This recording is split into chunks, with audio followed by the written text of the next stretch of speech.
Então vamos lá, né, irmãos, fazer aqui uma análise sobre como se dará a vinda de Jesus segundo a perspectiva de Isaías capítulo 2. O que Isaías fala sobre a vinda do Senhor? Eu trouxe aqui o texto para a gente dar uma lida, tá bom? Aqui, o versículo 1 do capítulo 2, ele fala: Visão que teve Isaías, filho de Amós, no tocante a Judá e a Jerusalém. E acontecerá nos últimos dias que se estabelecerá o monte da casa do Senhor, no cume dos montes, e se elevará por cima dos outeiros, e correrão para ele todas as nações. Virão muitos povos e dirão: Vinde, subamos ao monte do Senhor, à casa do Deus de Jacó, para que nos ensine acerca dos seus caminhos, e andemos nas suas veredas, porque de Sião sairá a lei, e de Jerusalém a palavra do Senhor. E ele julgará entre as nações e repreenderá muitos povos. E estes converterão as suas espadas em enxadões e as suas lanças em foices. Uma nação não alçará espada contra outra nação, nem aprenderão mais a guerrear. Vinde, ó casa de Jacó, e andemos na luz do Senhor. Amém. Então essa aqui, irmãos, é a primeira parte da profecia. Quando a gente analisa bem direitinho essa profecia aqui, eu não vou entrar em muitos detalhes, né, para o vídeo não ficar muito longo, mas quando a gente analisa, irmãos, essa parte, a gente observa que ela não é uma profecia para os dias próximos aos dias vividos pelo profeta e para a sua geração, né, para aqueles dias. Ela é uma profecia que está voltada para os últimos dias, como ele fala aqui, e acontecerá nos últimos dias. Se a gente observar o que ele está falando, irmãos, ele está falando de um tempo em que o Senhor estabelecerá o seu governo de paz e justiça, onde raças, tribos, línguas, nações reconhecerão o senhorio do Senhor e desejarão estar com ele, conhecê-lo e aprender mais sobre o Senhor e andar nas suas veredas. Isso vai acontecer de forma plena após a vinda do Senhor Jesus, quando o Senhor derrotar todos os inimigos do seu povo e estabelecer aqui o seu reinado de paz, que é o período que a gente chama de milênio. Então, nesse tempo, isso aqui vai acontecer de forma plena. Mas o que me chama a atenção aqui nesses últimos dias? Observem que isso aqui me lembra um pouco, irmãos, o profeta Joel, que ele falou que nos últimos dias, né, o Senhor falando através do profeta, falou que nos últimos dias derramarei do meu Espírito sobre toda a carne. E ali ele fala sobre a descida do Espírito Santo, que inaugurou a era da igreja de fato aqui na terra. Então, se o nascimento da igreja, a vinda do Espírito Santo, já marca os últimos dias, então a gente já está vivendo as últimas horas, irmãos, antes da vinda do Senhor. Nós estamos vivendo esse período.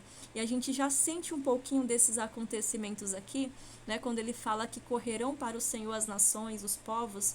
Como eu falei, isso aqui vai acontecer de forma plena só depois da grande tribulação, mas nós já experimentamos um pouquinho disso aqui, porque nós já temos o acesso ao conhecimento do Senhor, ao poder buscar o Senhor, de poder ir à casa do Senhor. Não apenas os judeus têm mais esse acesso ao conhecimento de Deus, né? Nós, gentios, nós também temos. A partir do sacrifício do Senhor Jesus, todos nós tivemos livre acesso a essa graça maravilhosa, a conhecer mais de Deus. E aqui eu gostei desse convite que ele colocou aqui: vinde, ó casa de Jacó, e andemos na luz do Senhor. Que nós possamos, irmãos, andar nessa luz. E a gente sabe que a luz do Senhor é a sua palavra. É a luz que vai conduzindo a gente pelo caminho estreito até aquele grande dia. Então, essa aqui é a primeira parte da profecia. Quero tratar agora da segunda, tá bom? Essa segunda aqui, irmãos, a segunda parte, que é a partir do versículo 6, ele já trata sobre a vinda do Senhor de uma forma um pouco mais direta. Como vai ser esse tempo? A gente sabe que quando o Senhor vier, a gente vai viver um tempo de muita felicidade. Para quem estiver pronto, para quem subir com o Senhor, para quem aguarda, da forma que Ele deseja esse grande dia, o dia glorioso da redenção. Mas para quem ficar, a situação a gente sabe que vai ser bem crítica. E é sobre essa parte aqui de juízo que o profeta está tratando. Tá bom, irmãos? Como vai ser a situação aqui na terra quando o Senhor Jesus vier e executar juízo sobre os povos? A partir do versículo 6, a gente vai notar que ele vai citar algumas características que eram comuns à sociedade do tempo de Isaías e que são mais comuns ainda aos nossos dias. E o Senhor virá com juízo e justiça sobre essas pessoas que praticam essas iniquidades que ele vai citar aqui, tá bom? Vale lembrar, irmãos, que juízo o Senhor sempre executou sobre o seu povo, sobre Judá, sobre Jerusalém, sobre a terra de Israel.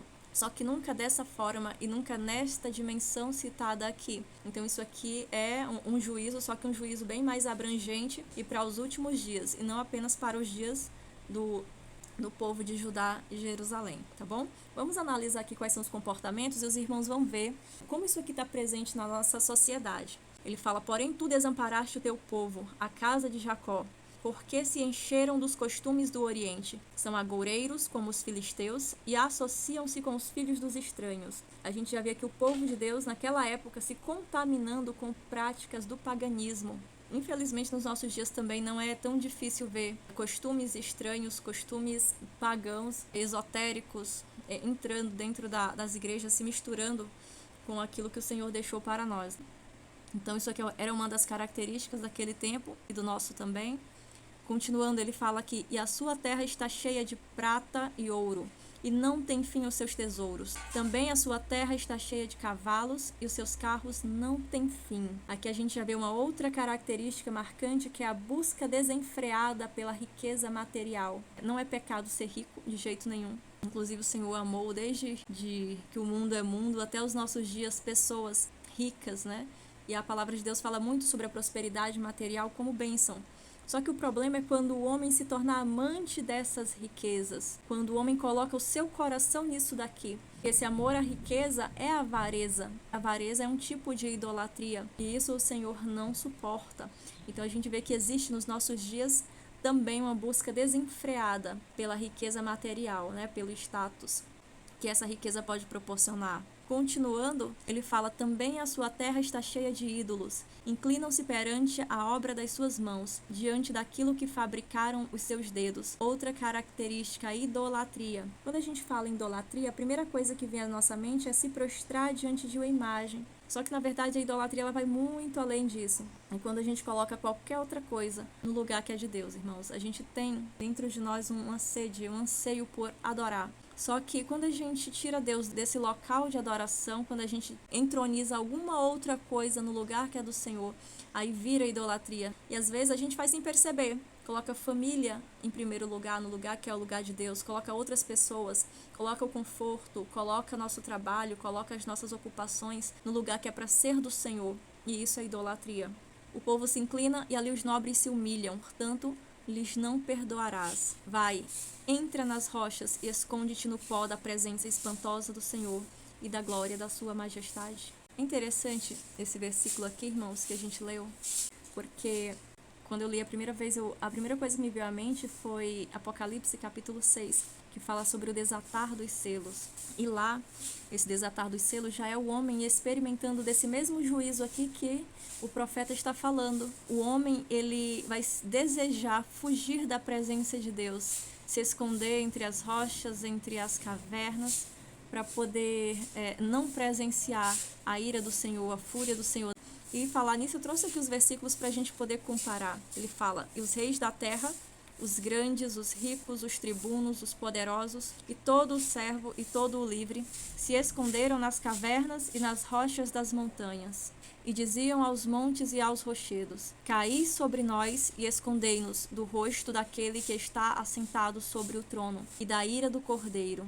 Porque é vindo o grande dia da sua ira. Quem poderá subsistir? Então a gente vê aqui o homem prepotente, arrogante, idólatra, agora se humilhando e se escondendo diante da face do Senhor. Se a gente continuar aqui o capítulo, o que a gente vai observar? Outras características da sociedade dos nossos dias e que são condenadas pelo Senhor e que sofrerão o juízo de Deus. Ele fala, os olhos altivos dos homens serão abatidos, e a sua altivez será humilhada, e só o Senhor será exaltado naquele dia. Porque o dia do Senhor dos Exércitos será contra todo o soberbo e altivo, contra todo o que se exalta para que seja abatido, contra todos os cedros do Líbano, altos e sublimes, e contra todos os carvalhos de Bazã, contra todos os montes altos e contra todos os outeiros elevados, contra toda a torre alta e contra todo o muro fortificado, contra todos os navios de Tarsis e contra todas as pinturas desejáveis. A arrogância do homem será humilhada, e a sua altivez se abaterá, e só o Senhor será exaltado naquele dia. Então a gente vê aqui outro pecado, e esse aqui ele falou com muita ênfase, que é o orgulho do homem, a altivez do homem.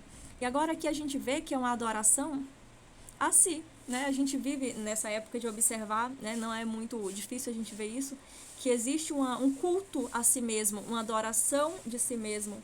Quando a pessoa coloca seus desejos, suas vontades, o seu ego, a sua imagem como mais importante ou acima de outras pessoas e acima até mesmo do próprio Deus. Parece exagero falar isso, colocar acima do próprio Deus, mas isso é mais comum do que se imagina e é um pecado muito sutil que muitas das vezes a gente vivencia. Como?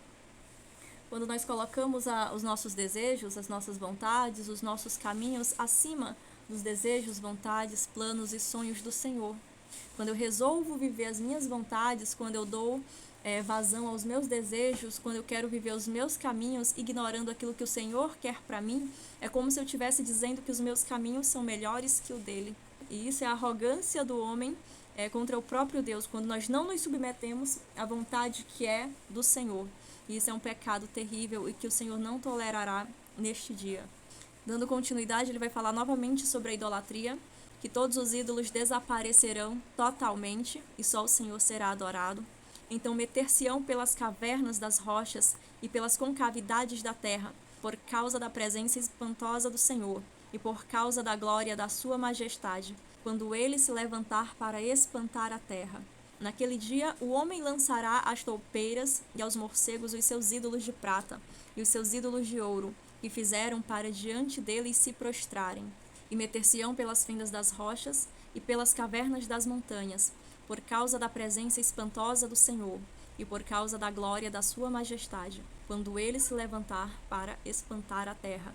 Então, novamente, nós vemos aqui aquela mesma citação lá de Apocalipse capítulo 6, irmãos, porque foi o mesmo Espírito, né, que inspirou Isaías. O Espírito Santo foi o mesmo que inspirou João a escrever e a contar sobre esse grande dia, onde o homem vai ver que não é nada, né? Que a sua prepotência, o seu orgulho, a sua arrogância, o seu ego, a sua idolatria, a busca pelo dinheiro, nada disso tem valor algum. E o homem vai querer se esconder diante da face do nosso Deus. Para encerrar, nós temos aqui mais um versículo onde ele fala: afastai-vos do homem, cuja vida não passa do sopro de suas narinas, que está no seu nariz, pois qual é o seu valor? E aqui é um conselho para nós nos afastarmos de pessoas cuja esperança está apenas aqui, nessa vida, apenas aqui nesta terra. Como ele fala, pessoas que acham que a vida não passa do sopro das suas narinas, que a vida é só isso aqui e pronto. E nós sabemos que essa vida, ela é muito mais do que isso, né? A nossa vida é muito mais do que essa passagem pela terra. Isso aqui é apenas uma peregrinação, é apenas uma fase, um estágio. Mas a eternidade está muito além disso aqui. E o apóstolo Paulo, ele falou certa vez que os homens que esperam só nessa vida são os mais miseráveis de todos os homens.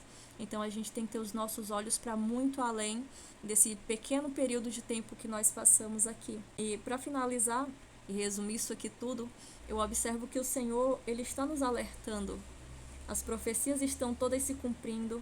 Quando a gente olha para o mundo, a gente vê que a sociedade já está preparada para receber esses últimos eventos, para receber já o Senhor Jesus, que vai arrebatar a sua igreja e que vai executar juízo sobre a terra.